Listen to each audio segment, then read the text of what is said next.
How many jobs are you missing every week because people can't find you online? Even the best trades business won't grow if your website and Google Business Profile aren't visible, optimized, and built to convert. I'm Barry, and I help UK trades businesses like yours appear at the top of search results and turn clicks into real jobs. This month, I'm giving away 10 free website and GBP audits. No charge, no catch, just the insights you need to start winning more local jobs. Book a free consultation now. calendly.com/siteace.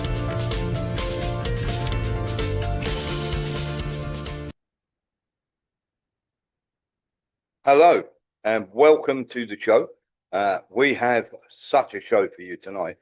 Welcome to WarrenThornton.com.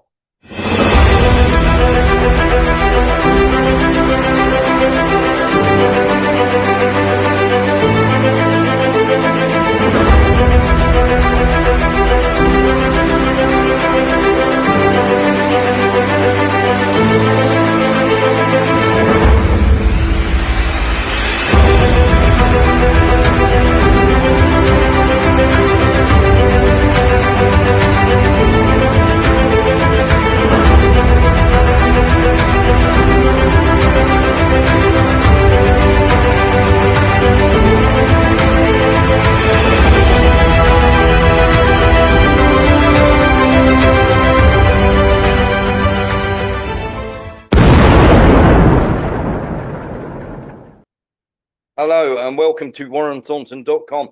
Now we've got a world exclusive for you tonight. Nobody else, we believe, in the world has this story, and we will be revealing it after the first hour. If you want to, if you are a subscriber, and of course subscribers will get the chance to see it for 12 hours before anybody else does.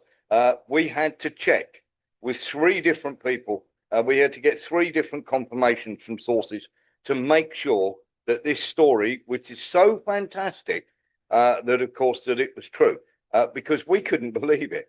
And it is a very odd and very strange story, but it's not the first time it's happened, and it possibly won't be the last. But as I say, we will bring that to you at a later date. We will also have tonight for you lots of stuff, including what is going on with the absolute craziness to do with British ships, which are supposedly being attacked, which they're not. And of course, the idiotic peace deal, fake mobilizations, Nicki Minaj at the United Nations, would you believe? Mao Ning and Japan having a real problem. Callas von der Leyen infight. John Healey, of course, coming out with nonsense. Mercenaries that are leaving people to die and running away, as they have done. And of course, many of the other things that we've been saying have been happening. And many people have been going, no, it's not true. Well, it is. Well, the very first one we need to start out with is this nonsense that you're hearing. And we're going to have the British nonsense in a short while. We have a cunning plan, new plan, Mr. President. We'll have Paul Brooker along in the second hour. But we have got tons and tons to stay busy with. So let's get into what the main problem we have with this. There is a new so-called from Axios, a 28-point peace plan that is being sorted out by obviously the people, shall we say, in the White House. They want this. And of course, Politico and Axios are saying this, a peace deal as soon as this week. Well, what sort of peace deal have we got? Right. So let's get into this because, of course, you're going to be hearing this left, right and center. You're going to be hearing this over and over and over. It is a story that has been given by the Americans to Axios. They always do this. They give the story to Axios. The Trump administration is secretly working in consultation with Russia to draft a new plan to end the war in Ukraine. US and Russian officials tell Axios. I'm going to call Axios out here. First of all, the Trump administration is secretly working in consultation with Russia. Not true. To draft a new plan to end the war in Ukraine, US and Russian officials told Axios. Well, I'm calling Axios out here. Russian officials have told you no such thing, and you are completely lying through your teeth. How do we know this? Well, let's get into a couple of things, shall we say, that are very, very important when it comes to this. This is Dmitry Peskov, and as you know, we have a good friend who's very, very close to Dmitry Peskov. Let's have a listen to this. Были обсуждения в Анкоридже, и вот в дополнение к тому, что обсуждалось в Анкоридже, пока никаких новаций. Okay, so a very short statement from Dmitry Peskov,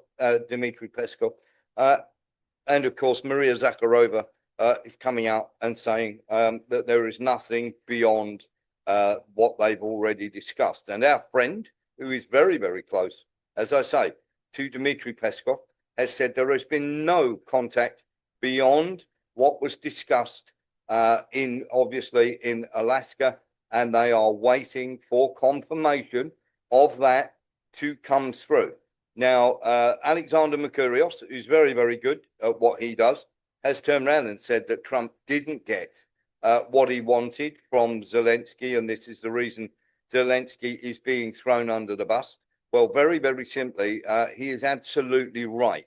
What happened was Trump couldn't get Zelensky to agree to what they wanted, and of course, this has caused a major problem. Now, the White House is pushing to finalize a framework deal with both Ukraine and Russia, but of course, they're now pushing Witkoff into this. And you may have noticed that 1 minute it's Witkoff, next minute it's Kellogg. It's carrot and stick, basically. They tried the bullying tactic, now they're trying the carrot. And of course, Politico are citing an administration source. So the White House is pushing to finalize this. The plan consists of 28 points discussed between US and Russian envoys Witkoff and Dmitriev, according to the source. Well, that's simply not the case, because the plans were not discussed between them. And according to the source, Washington intends to present the proposal to Zelensky as a fait accompli during the upcoming visit of the US Secretary to Kiev. And of course, when they're talking about the US Secretary, are they talking about Pete Hegseth, or are they talking about Marco Rubio? Highly likely to be Marco Rubio. Administration officials told the press they're on the verge of a major breakthrough. No, they are not.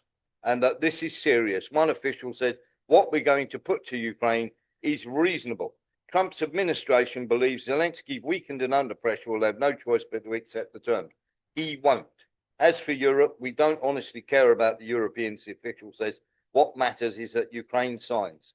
According to Politico, US officials see Ukraine as vulnerable, mired in corruption scandals surrounding Zelensky and stuck along stalled front lines, and believe this puts Kiev in a position where it can be forced to take a deal. They say it's reasonable and something that Ukraine can be made to accept. Well, it won't be reasonable if it means giving any territory over whatsoever. It simply will not happen because, of course, everybody else has a major problem with this. And of course, they're now saying that Witkoff will have something to do with this. Well, very much Witkoff has already been sidelined. And of course, the new peace deal, which according, and this is from Axios as well, doesn't take into account, if it doesn't take into account the new realities on the ground, the last 4 months is destined to be, shall we say, something that they want them to do. So let's get into this, because let's be honest here, it's destined to be another debacle. Basically, you may as well use the deal for toilet paper. So what should Russia's conditions be at this stage of the SMO? Well, people are saying that the AFU must withdraw from the part of Donbass that's still controlled. Same also applies to Zaporizhia and Kherson. The 4 regions, and obviously Crimea, will have to officially be recognized as Russian territory. Not going to happen. Kiev's accession to NATO and EU is permanently discarded. Not going to happen. Complete overhaul of current political arena in the new smaller Ukrainian state, with no extremist parties allowed to participate in the political life of the country.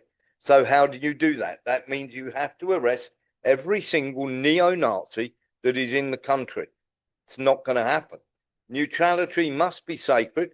We will have to be inscribed into the Constitution, so parties that don't accept it cannot participate in elections. So in other words, Azov battalions and various other parties, of course. Russia will retain the territories it seized in Kharkov and Dnipro regions, but will not request an AFU withdrawal from the areas in the regions it does not control. No new foreign military bases in the Ukraine state.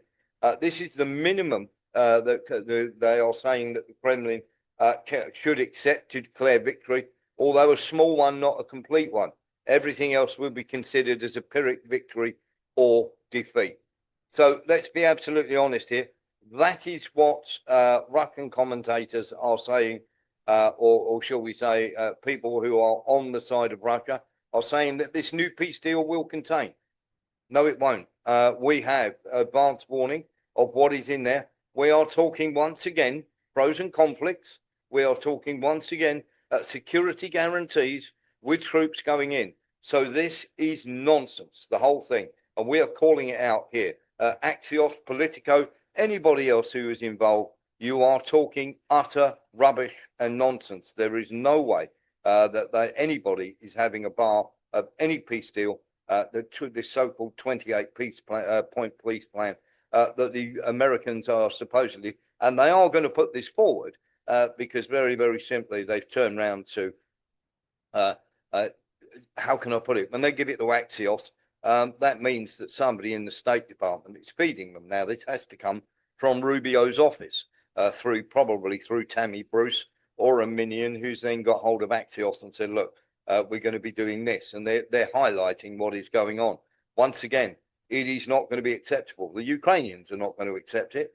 They might turn around and say that they do, but there's no way on earth that they will accept this peace plan whatsoever. Now, the Americans will turn around and say, oh, it's corruption, we'll remove Zelensky and everything else. Who do you then put in charge? The country is literally run by neo-Nazis. And at not one point, this is the only point where they've actually said extreme factions. Well, by extreme factions, they mean the neo-Nazis who are in control of the country. So they have to be completely removed from the entire government. Is that going to happen? I don't think so. Let's put it this way. We can't see this happening in a million years. So if you are hearing this and you are hearing about this peace deal, take absolutely no notice of this whatsoever. This is complete and utter bunkum. And of course, you're going to hear so much more about this. I am sure there are plenty of people who would like to have their say on this, but I'm telling you straight, this nonsense, we have spoken to our guy who was close to Peskov, and he has turned around and said that the three items still remain. No Ukrainian NATO, demilitarization, and denazification. Sean Murphy. Well, Warren, it'll be the same old story. Zelensky and his motley crew will say, no, we're not agreeing to any of that. And they will then blame the Russians. Oh, we didn't get anywhere because the Russians wouldn't accept any of the new 28 point peace plan. And it will be the same old story. And we know what the story is, and we know what the truth is. And the Russians have set their goals. They've never changed their objectives. No. Everybody's well aware and quite clear about their objectives, and they've just not changed them, and they're not going to. So they will. The US and every other man and his dog, especially in Europe, will try blaming the Russians, whereas the Russians actually they're not the ones bringing out the 28 point peace plan. Yeah, it is quite staggering, isn't it? And of course, you're absolutely right there, Sean. When we're talking about the peace plan here, we are looking at the stupidity beyond belief. Now, the reason they won't certainly Azov won't accept it, and the people, shall we say, the neo-Nazis, will not accept it is very simply because I would say the oddest thing that we can possibly say on this is that their graveyards, their cemeteries are so full of people that are dead, that have gone to fight the Russians, that they're just simply not going to accept it on behalf of the people. And of course, this is a cemetery in the north, in Lvov, just outside of Lvov, and this is full to brimming with neo-Nazis. This cemetery is literally held back for people who fought for Azov. And as you can see, they've got about 15 or 20 spaces left, but you cannot have your person buried there unless they are literally a member of that group. So we're just letting you know this up front, because the amount of nonsense that's being talked about is quite unbelievable. Now, we've got even more nonsense for you. Let's get into some more of this nonsense. You may well be seeing over the next 24 hours a little video like this. Пидорасы ебаные, сбили мужик на велосипеде ехал, они его въебали, ребенка он въебали, сбили нахуй, пидорасы ебаные. Чувак, походу, все мертвый. Что ты там, что ты скручиваешь там, Антон? Да хватит снимать!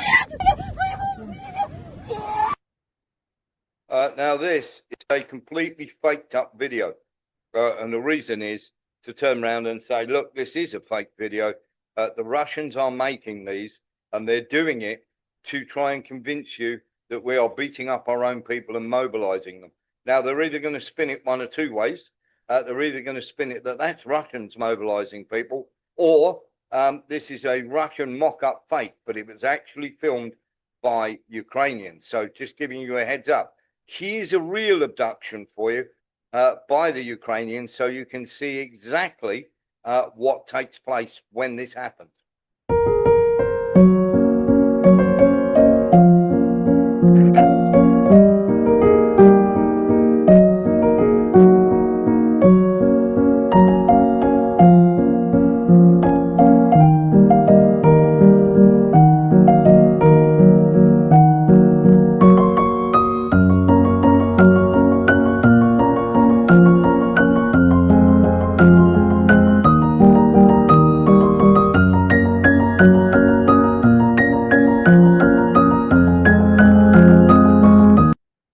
That's a real Ukrainian abduction.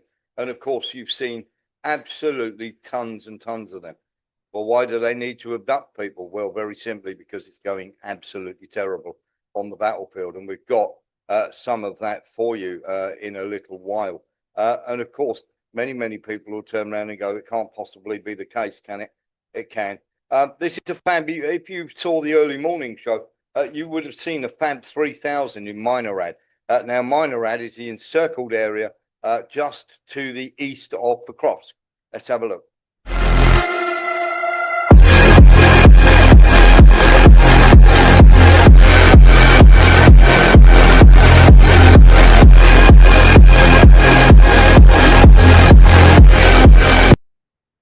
"17 more dead soldiers in one go there. Absolutely crazy. And of course, all we're going to get time after time after time is the fact that Ukraine are doing perfectly fine on the battlefield, and they're absolutely not. They are being destroyed in great numbers. And of course, we're just going to get more and more nonsense. By the way, just to let you know, on the frozen assets saga, of course, they are looking to steal Russia's frozen assets, and they're looking to use those on the battlefield. Well, Friedrich Merz has been in it again. And of course, he is, shall we say, pretty awful when it comes to this sort of thing. Friedrich Merz, of course, has been speaking out. He's been once again standing up and telling everybody how fantastic Germany are going to do, how they're going to support Ukraine left, right, and centre, and that they should do the following. We don't want to confiscate frozen Russian assets. We want to use them as collateral for a loan that could provide Ukraine with enough weapons for a long time, said Chancellor Merz. We don't want to steal frozen assets. We just want to take them without permission, give them to a corrupt parasite who will distribute them among his own pockets. Well done, Friedrich. That's a blinding idea, highly applauded, and the sort of idiotic idea that these people will come up with. There is some other stupidity that we need to address as well, and you are going to go, honestly, is this true? You will have heard, or should have heard by now, that there are Russian ships out in the middle of nowhere, or rather patrolling in the North Sea. Is this true? Well, shall we have a little look? It's not Russian ships, is it? They're saying that it's Russian ships. It's not. It's British ships that are supposedly being attacked by the Russians. And John Healey has actually come out and said that this is happening. Have a listen to this. This is quite crazy. And of course, dear old John is the Defence Minister of the UK. Let's have a listen to the nonsense he's got to put forward. As I speak, a Russian spy ship, the Yantar, is on the edge of UK waters north of Scotland, having entered the UK's wider waters over the last few weeks. This is a vessel designed for gathering intelligence and mapping our undersea cables. We deployed a Royal Navy frigate and RAF P-8 planes to monitor and track this vessel's every move, during which the Yantar directed lasers at our pilots. That Russian action is deeply dangerous. And this is the second time this year that this ship, the Yantar, has deployed to UK waters. So my message to Russia and to Putin is this. We see you, we know what you're doing, and if the Yantar travels south this week, we are ready. Wow. Thanks, John. Let's get into the honest thing then. So, literally, this is according to the Daily Mail. It's a story being run in the Daily Mail about the Yantar, or shall we say this Russian ship, literally going there and, of course, sailing into British waters because it wants to start a war in British waters. But what it really was there somebody reported something as a Russian ship, and it turned out not to be. It turned out to be a British ship, and the Yantar was a long way off. So let's get into the truth of this then.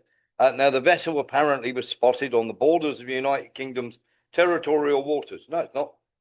It's in international waters, and it is up in the north, not off the north coast of Scotland. It's 800 miles away from the north coast of Scotland, and allegedly located there for the past few weeks. According to the Defence Minister, of course, the crew of the Russian ship directed lasers at Royal Air Force pilots conducting surveillance in the region. We've sent a Royal Navy frigate and an RAF P-8 aircraft, or actually American P-8s, to monitor and track the vessel's every move, during which the Yantar directed lasers at our pilots.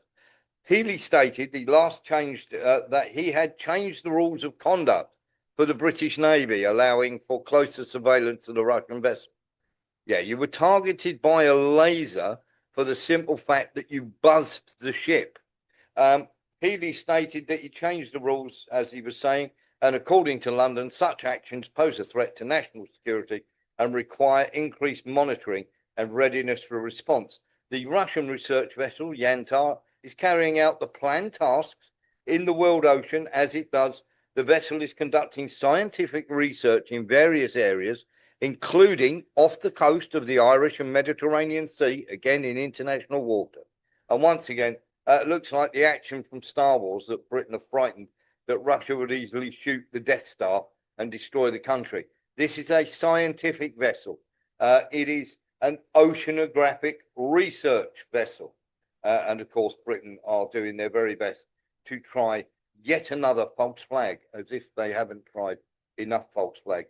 So just giving you an idea of exactly the nonsense that is coming out. It was not buzzed. Was it targeted by a laser? Yes, it was, because it actually buzzed the ship. But then again, if it hadn't been buzzing the ship in international waters, it would never have happened. And of course, what happened? Did the British open fire on it? No, they skedaddled away. Once, of course, shall we say, that they got the response that they got. And of course, many people are turning around and going, can't be right, can it? Can. And it is right. Now, if you really wanted a problem with Russian vessels in waters that maybe you think shouldn't be there, well, then the Black Sea would be your place to be. The Russians deployed a submarine in the Black Sea because, of course, there are lots of drones flying around and everything else, waterborne drones that are being put forward by the French, the British and everybody else to cause all sorts of disturbances in the Black Sea area and have a go at the Russian fleet. Well, the Russians had enough of this, so they sent what is only a small submarine. It is called the Varoshanka, and it has been deployed to the Baltic Sea. And last night, it fired some rockets at Lvov, and of course, Lvov was very, very badly hit last night. Here's Lvov. Now, this was a warehouse that we, according to Ukrainian and Russian sources, is burning very well because it was storing all sorts of nasty explosives in there, including some, shall we say, phosphorus that it's very, very dubious whether it should be used. People do use it, sides do use it in a war, but there was some phosphorus actually in there. So, of course, that burned rather well. And, of course, they took a long, long time to put the blaze out. Let's have a little look at this. Have a little look at this if we can, a bit closer up. Here's Lvov burning well.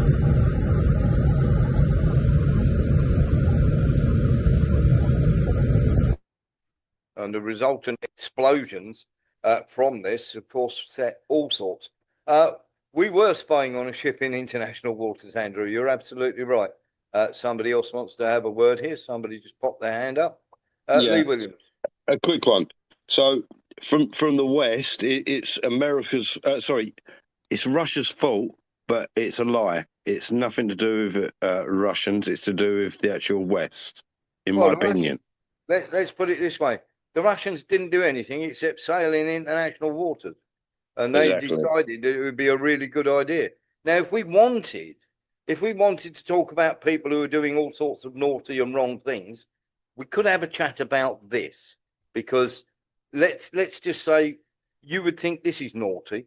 Can you tell me, or anybody would like to tell me, especially from the UK, what off the island of Hainan, off of the coast of China, of course, that a British, shall we say, a British plane was flying around over the top of that? Now, that would be interfering, wouldn't it? That would be called it being a wind-up merchant. A British Typhoon actually made a flight within 80 miles of that island. What is a British Typhoon doing mucking about in Chinese waters? You do have to ask that question, I'm afraid. And of course, we're not going to get a straight answer from this. But of course, it is a question that needs answering. What is a British Typhoon doing mucking about over their coast? Sean Murphy. Spying, perhaps, Warren? Or was he just lost? It did get a light shined on it, and then it decided to leg it. So once again, and of course, this isn't the first time it's happened. While we're at it, nobody's talking, absolutely nobody is talking about the ATACMS missiles that were fired into Russia and were shot down, 6 of them. And just in case anybody thinks it might be untrue, here you go. Here's part of the wreckage of one of them. So you have a look for yourself there. And of course, as I say, you're going to get lots and lots of this. It's going to happen over and over. Once again, they launched six ATACMS. The whole idea was to cause damage on the Russians' infrastructure. And of course, that didn't work out too well. So they've had to rethink that.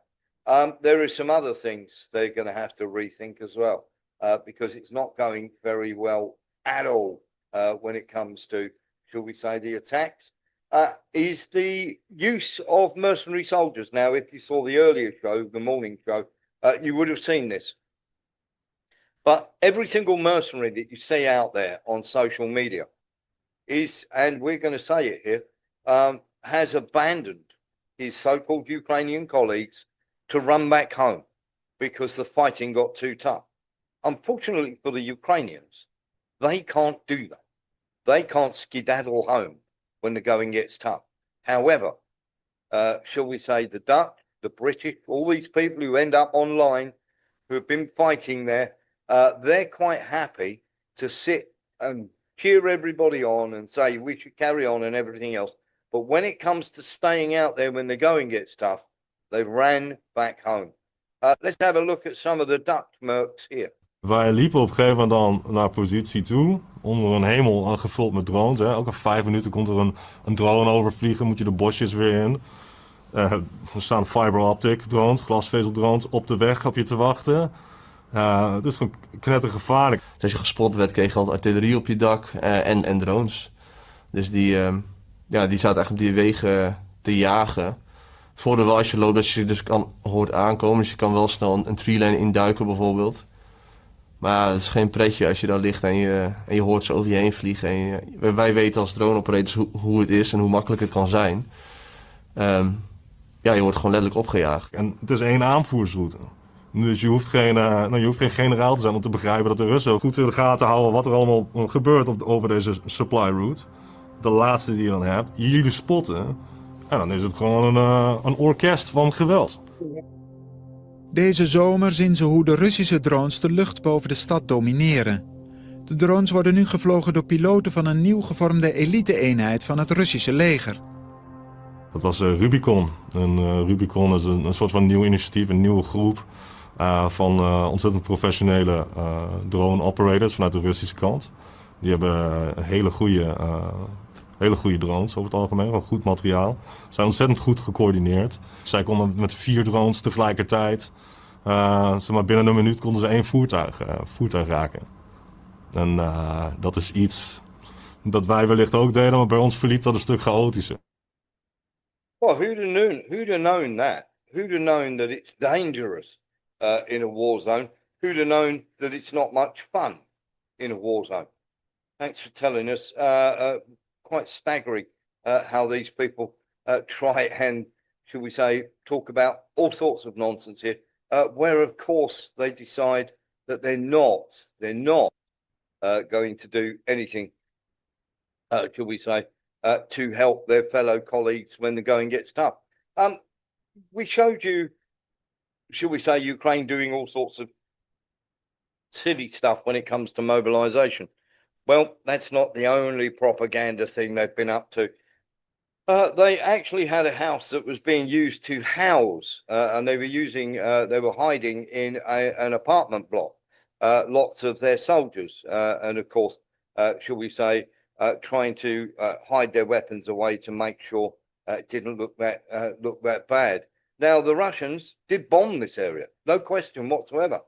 They sent a couple of Garand drones, and of course, let's have a little look and see what happened.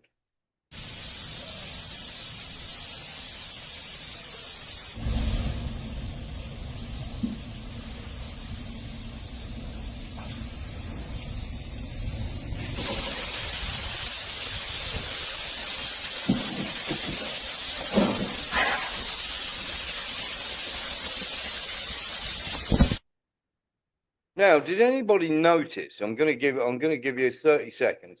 If somebody can tell me what is wrong with that video. Does anybody have an idea? Sean Murphy. Well, I could see a 66 hanging on the wall there, Warren. There we go. Well done, Sean. I know that someone eagle eyed will always spot it. There we go. There is a bazooka on the wall, hanging on the wall, or I should say a rocket. A handheld rocket launcher. Just happen to have one laying about the apartment, Sean.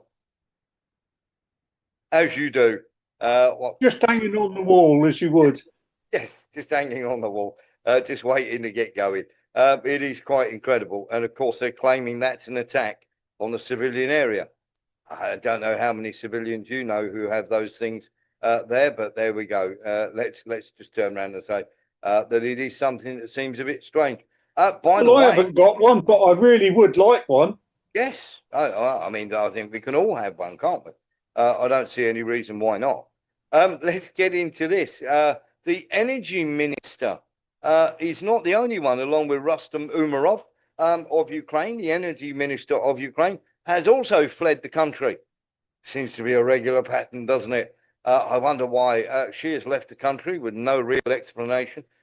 She thinks, obviously, that he's going to be targeted. Everybody's saying that Rustem Umerov is going back to Ukraine tomorrow. I'm wondering if he is. What have we got here now? We don't know whether we haven't had a chance to verify this.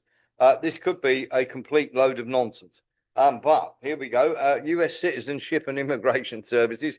Rustam Umarov, Krenovich, and of course he's looking white European, Muslim, present nationality Ukrainian. It could be a load of rubbish. Could be an absolute nonsense story. But it's sort of a bit of fun to put it up there. And if it does happen to be true, and he is seeking asylum, then of course that will be one of the funniest stories going.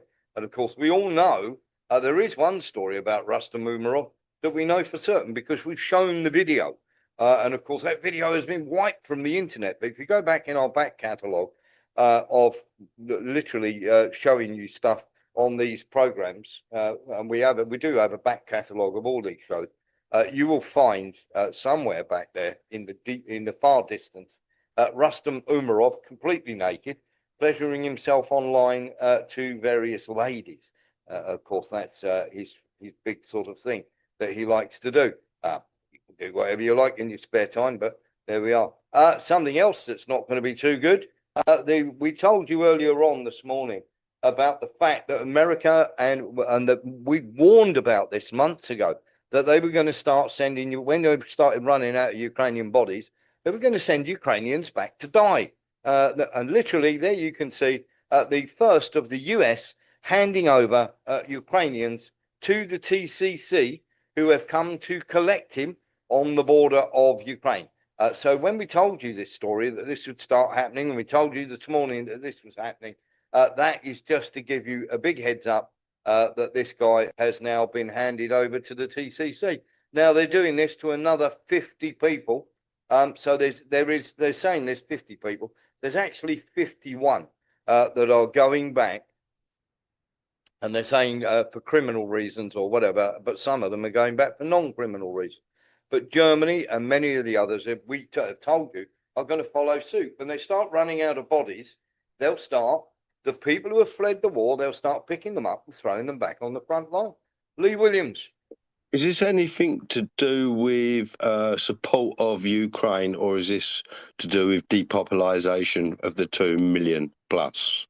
Well, we've got 2 million that are dead, and of course we've got more and more problems coming out. There's no problem as far as they're concerned with throwing more and more Ukrainians, or sending them back, or throwing them under the bus to die. Simple as that. They're not going to stop. And you're absolutely right to look at it that way and think, whoa, this is not looking good. And you'd be absolutely right. It is not looking good at all. And it's only going to get worse. It's only going to get worse. Now, there is a very good chap called The Islander who has said his piece about the DC. And if you get a chance to follow him, he's called The Islander, by the way. And he's written a piece. So now Washington, D.C. wants peace. After funding a neocon slaughterhouse for 3 years, laundering $400 billion through Ukraine's corpse, is Trump's agreement capable?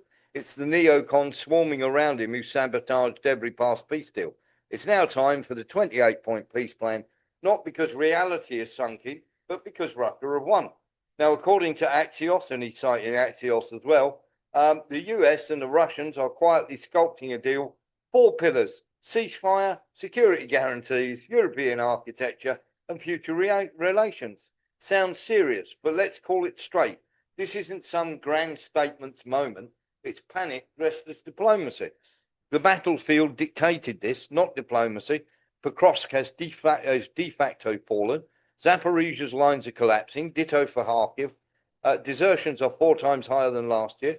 Ukraine's budget is so broken it needs 140 billion fantasy loan secured on frozen Russian assets. And those assets unconfiscated, because Europe knows if they cross that Rubicon, investor capital runs, saying bye-bye to what remains of the post-war financial order. So enter Steve Witkoff, who reportedly met Kirill Dmitriev in Miami to breathe life into a deal rooted in the Trump-Putin talks in Alaska. Dmitriev apparently was blunt. Moscow enters from a stronger position. That's an understatement. Ukraine is bleeding out. NATO is burning through stockpiles. Washington is looking for an op-ramp that doesn't smell like capitulation, the capitulation that it is. And the idea is to float peace now before the full collapse becomes undeniable. But the choreography is is obvious, sorry. Choreography, I do apologize, mumbled there, is obvious. Zelensky hasn't even seen the final plan yet because the White House was too busy briefing Axios, its EU lapdogs, testing which way the wind is blowing in London and Berlin before floating it out there.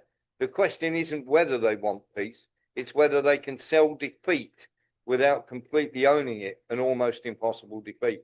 And even if the plan exists, even if Trump means well, do the Russians trust a word of it? The Kremlin remembers Minsk, it remembers Istanbul, it remembers how every red line became a green light for escalation. And that's why Russian doctrine calls the West what it is, non-agreement capable.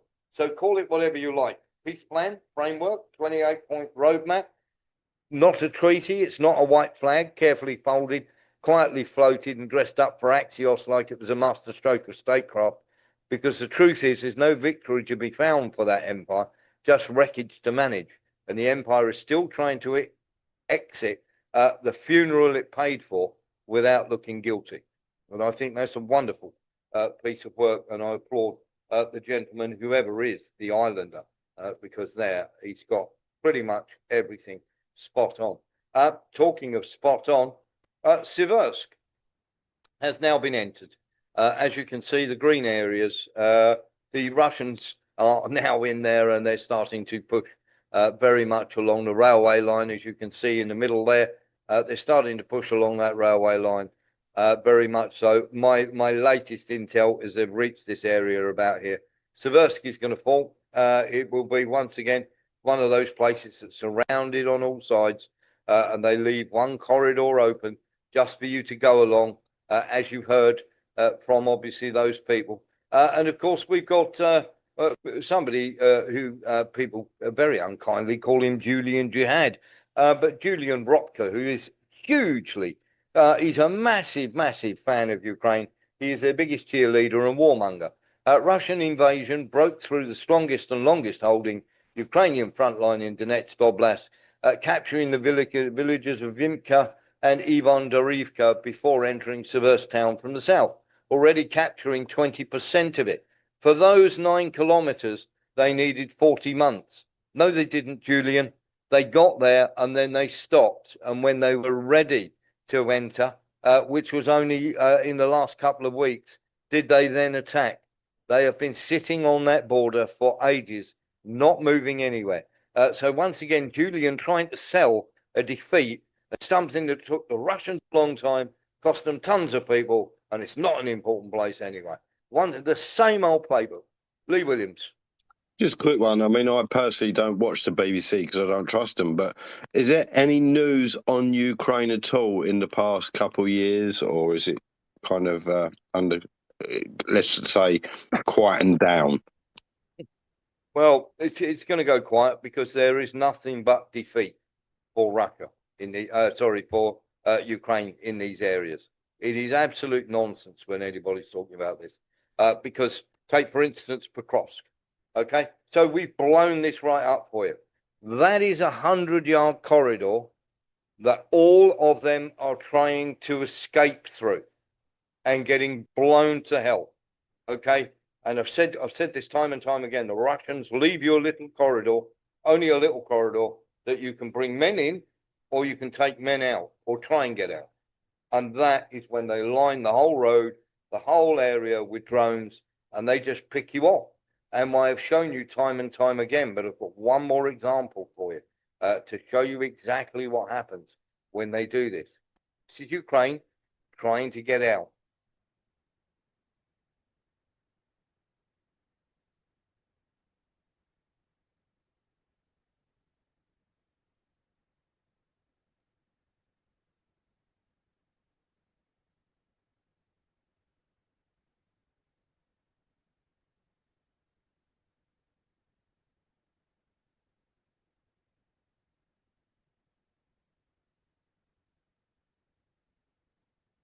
There you go. Across open fields lined with drones. You're never going to make it. They'd be far better off surrendering. We don't take any pleasure in seeing that happen. And of course, we're behind this. We're turning around and saying that this is okay. We should keep going. We should keep throwing these guys under a bus. It is completely and utterly unacceptable. Something else that is needs to be spoken about are these two.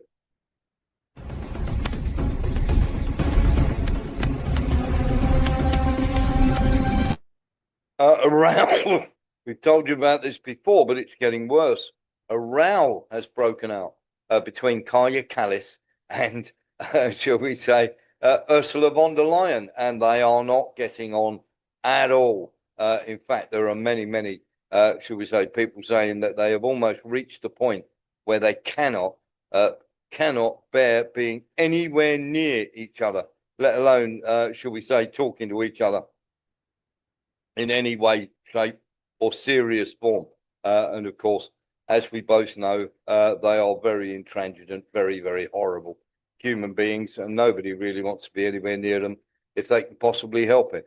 But of course, we're just going to get more and more of this as the EU starts to fall apart. Sean Murphy.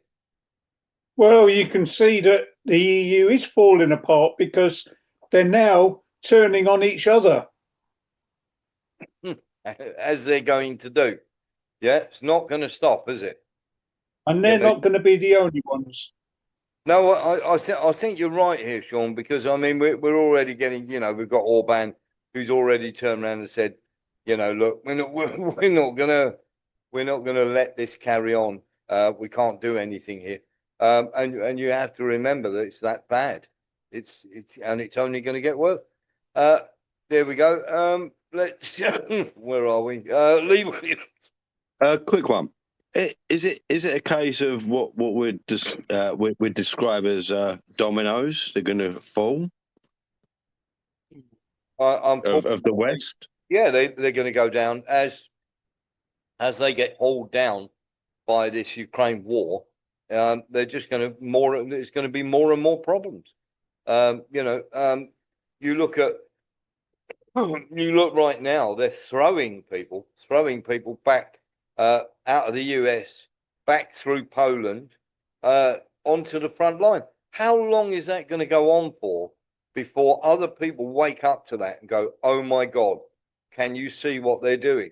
And of course, they're going to call out the EU for it, because the EU are going to have to start doing that. No question that the EU are going to have to start repatriating Ukrainians. How long is it going to be before people go, "Hang on, look what the EU are doing to Ukrainian citizens. They were meant to be protecting them, and now they're not. They're throwing them under the bus."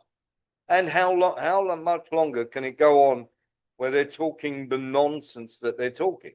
And they are talking some utter nonsense. Orban's hit out. We'll have a word from him in a moment. But take this. This is Jürgen the German. I mean, he wants it like you wouldn't believe. Have a read of that. Absolutely incredible. Half Christmas trees have started being sold in Russia for 7,000 to 16,000 ruble. Russia is completely collapsing. This is from a guy called Jürgen Nordit. And he's meant to be a bigwig in Germany. This is the nonsense they are still coming out with, trying to sell you this war. Here's some more nonsense for you that you won't believe. Angelina Jolie, because she got her driver off the hook, okay, she stopped him from going to the front line. She's been put on the Mirotovets kill list, the Ukrainian kill list. Angelina Jolie, for daring to save her driver from being put on the front line. This is the sort of lunatics we're dealing with. Lee Williams. I was just going to say, if anybody wants, it's impossible to call it a Christmas tree, but if anybody wants an evergreen tree, just go to Tesco's, because it's called an evergreen tree now. Just for let people know. Yeah, the sort of woke nonsense we would get. And of course, you're going to see that more and more and more, aren't you? And that's a problem. Sean Murphy. Well, that photograph of that Christmas tree, Warren, not only was it half a Christmas tree, I know. It wouldn't stand up because it only had half a stand. I know. Awful, isn't it? But this is what you're going to get. Talk about photoshopping it or chopping it or cut and paste it, you know. Yeah, you're absolutely right. And it had been well cropped. This isn't something that's going to stop, buddy. This isn't something that's going to stop. Let's have a look at this. This is all very simply here. As you can see, you see this. Here we go. What exactly does this mean? And of course, the president of the commission is asking for nothing less than an additional 135 billion over 2 years. This is 65% of Hungary's annual economic output, 7 years of pensions from all Hungarian pensioners, and nearly 3/4 of the EU's annual budget. An astronomical sum that does not exist today. It simply does not exist. The Brazilian magic trick would once again be a joint European loan, a move that would ensure even our grandchildren, even more than that, your great-grandchildren, would be burdened with repaying the costs of the Russian-Ukrainian war. They're asking us, Hungarians, to contribute to this, a country that's fined 1 million euros a day because we do not let migrants in, a country that's financially punished because it has its own position on the war and on gender ideology. This is more than impossible. This is categorically absurd. Hungary's response will come without delay. And as you can guess, it was a very, very quick response and a very short one. You can go get stuffed, basically, was their response to this. And of course, no one can blame Orbán. He does seem to be the only person at the moment in Europe who has got his finger on the pulse or has half a bit of common sense. So let's have a little look at the map of the war situation at the moment. As you can see, it just gets worse in the Pokrovsk area. As you can see here, you've got that corridor. And of course, bit by bit, Minorad is becoming in circles, being bombed, and they've got nowhere to go. There's over 900 people in there. There's another 150 in this pocket here being absolutely pummeled. And of course, they're trying to keep this corridor open to escape to Harishna. But of course, all along this E50 road, there are tons of drones. The road into Harishna is now cut off, and most of the Azov battalion have fled back to areas such as Lyman over here and up to Zelen over here, where they're trying to make new fortifications and new foundations. Because, of course, there is all sorts of problems now arising as Ukraine starts to become less and less, as you can see here. That is literally the area that is left. They are in terrible, terrible trouble. Then we have Konstantinika. Let's shorten this a bit. And of course, Lyman, where there are more moves now. Siversk, which is over here, we've shown you. There's a battle for Siversk going on at the moment. And once that battle for Siversk is taken, then there's going to be quite a long battle. Now, Kramatorsk, not so bad. Now, that's the bigger place. It's bigger than Sloviansk. But Sloviansk, of course, is going to be more difficult to take because of the terrain. So once they would like to get Siversk tucked away and then move across from this way through the national park, if they can, to tackle Sloviansk from this direction rather than try and hit it head on in this direction. That would not be good. So this is going to take a while to encircle this, but that's what they're going to go for. They're going to travel along this line of areas here, this line of villages and towns here, and then they're just going to cut straight across the top there, where once they get past here, by the way, there are very, very few trench lines that are left that the Ukrainians can use. So they'll just pile across there. So what's going on in other areas? Well, Zaporizhia, once again, the Russians are making all sorts of moves here, of course. And once again, as I say, bit by bit, they are moving into here. This is not the same Pokrovsk, obviously. We'll call this Pokrovsk. And the whole idea then is to punch for Dnipro, for the Dnipro River, to then be able to make an assault on Zaporizhia. And of course, if you go further up from Zaporizhia, then you get to Dnipro. Once, of course, Pokrovsk is in their hands, they can push along this main road to Pavlorad, which is already being bombarded, already being hit. So this is why the Americans are desperate for this peace plan, because the lid is off the bottle and they can't get the genie back in the bottle. And if we come down here to Kherson, as you can see, they have made a crossing and they are in this area here, which is to the left of Kherson. Now, the Russians are contesting this area here. And of course, they have landed on this island here. And of course, they are dug in. There's a battle raging right there at the moment for control of that area, because they know, or they should know, that they need to push them out. If they don't push them out, it's going to get worse and worse and worse. Lee Williams. I was going to say, how long has that part of Russia been called Ukraine? Because I personally wouldn't know. Yeah, absolutely. And when we look along here, this here, of course, as you can see, is Kupiansk. And there is very little left now for them to capture. Kupiansk will very shortly be announced. It is a race between which is going to be announced first. The fall of Kupiansk, which again is a major hub for the Ukrainians, and of course, whether or not Pokrovsk is going to be called. But once they have this, then they can strike out along this road. There was a major feed center. These two areas, of course, major feed centers. And once they can capture these, get hold of this area around here, that's where they'll be looking to get next. And then they'll either push down or push on to Kharkiv. There's a natural barrier here, as they say. But once they get all this into their hands, then, of course, Kharkiv lays open. And that, of course, is Ukraine's biggest city. But, of course, it won't be strategically important now, will it? Because they won't allow you to say that it is.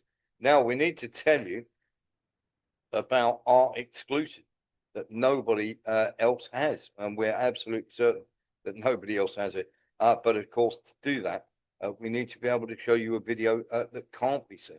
So what we're going to do now is we're going to say goodbye to the people who are just watching, who are not subscribers. If you like what we do here and you want to see the sort of things we're about to show you, do come across to warrenthornton.com and come onto, just type in Patreon and then come across, type in Warren Thornton. And then, of course, you can come and join the show, even have your say. There's a subscriber show and everything. But thank you for watching.